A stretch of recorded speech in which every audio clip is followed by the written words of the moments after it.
கேரள மாநிலம் திருவனந்தபுரம் சர்வதேச விமான நிலையத்தில் தொழில்நுட்ப கோளாறு காரணமாக இங்கிலாந்து நாட்டின் F-35B போர் விமானம் தரையிறக்கப்பட்டுள்ளது. விமானத்தில் ஏற்பட்ட கோளாறை சரிசெய்ய 17 பேர் கொண்ட நிபுணர் குழுவினர் லண்டனிலிருந்து கேரளாவிற்கு வருகை தந்துள்ளனர்.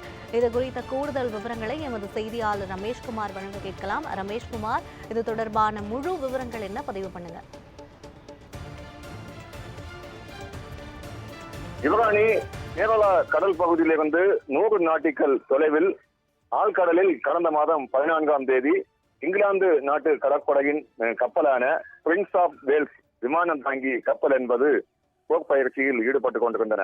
இந்த நிலையிலிருந்து அந்த கப்பலிலிருந்து பறந்த F-35B என்கிற ஜெட் ரக போர் விமானம் என்பது பறந்து சென்றது. தொடர்ச்சியாக பயிற்சி முடித்துவிட்டு அந்த கப்பலில் இறங்க முயற்சி என்பது மேற்கொண்ட நிலையில் அங்கு கடல் சீற்றமாக இருந்ததாக அது மேலே வட்டமிட்டு கொண்டிருந்தன. நீண்ட நேரம் வட்டமிட்டு கொண்டிருந்த நிலையில் தொடர்ச்சியாக எரிபொருளும் தீர்ந்திருந்த நிலையில் அந்த போர் விமானம் நேரடியாக திருவனந்தபுரம் சர்வதேச விமான நிலைய அதிகாரிகளுக்கு தொடர்பு கொண்டு அங்கு பாதுகாப்பாக முதல் கட்டமாக தரையிறக்க முயற்சி என்பது மேற்கொண்டனர். அதன்படி கடந்த 14ஆம் தேதி திருவனந்தபுரம் சர்வதேச விமான நிலையத்தில் அது தரையிறக்கப்பட்டது. தொடர்ச்சியாக எரிபொருள் நிரப்பி அங்கிருந்து மீண்டும் இயக்க முயற்சி என்பது மேற்கொண்ட நிலையில் அதில் இயந்திர கோளாறு ஏற்பட்டிருப்பது என்பது தெரிய வந்தது. அதனைத் தொடர்ந்து அதனை சரி செய்ய முயற்சி என்பது எடுத்தனர். ஆனால் அது இங்கிருக்கும் அந்த விமான பொறியாளர்களை கொண்டு சரி செய்ய முடியாத நிலையில் இந்த கடல் பகுதியில் இருக்கும் பிரின்ஸ் ஆஃப் வேல்ஸ் விமானம் தாங்கி போர்க்கப்பல் பொறியாளர்கள் இதனை சரி செய்ய இங்கிலாந்திலிருந்துதான் அந்த விமான பொறியாளர்கள் வர வேண்டும் என தெரிவித்திருந்தனர். இதன் அடிப்படையில் இன்றைய தினம் இங்கிலாந்திலிருந்து 17 பேர் கொண்ட அந்த விமான பொறியாளர்கள் ஒரு விமானத்தில் வந்து இறங்கி இருக்கின்றனர்.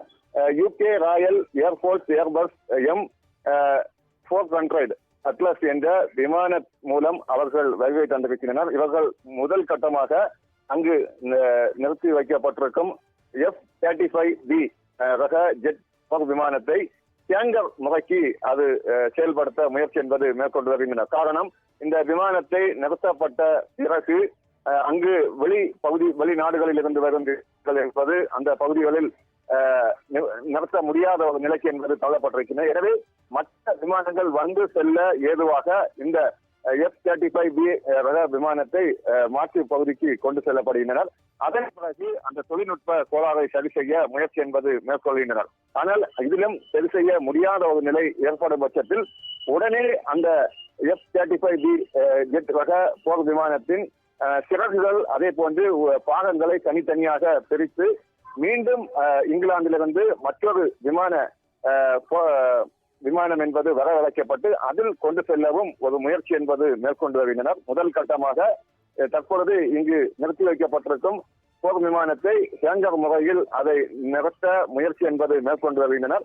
அதன் பிறகு சரி செய்யப்பட்டால் அதை பறந்து இங்கிருந்து எடுத்து செல்ல முயற்சி என்பது மேற்கொள்ளப்படுவார்கள்.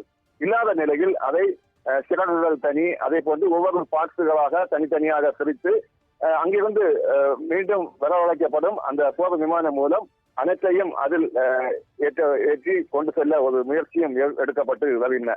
இருப்பினும் கடந்த மாதம் 14ஆம் தேதி நிறுத்தப்பட்டு இதுவரையிலும் சொந்த நாட்டிற்கு எடுத்து செல்ல முடியாத ஒரு நிலையில் அந்த விமானம் இருந்து வருகிறது. தொடர்ச்சியாக இந்த முயற்சி என்பது முதல் கட்டமாக இன்றைய தினம் துவங்கி இருக்கிறது. யுவராணி, விவரங்களுக்கு நன்றி ரமேஷ்குமார்.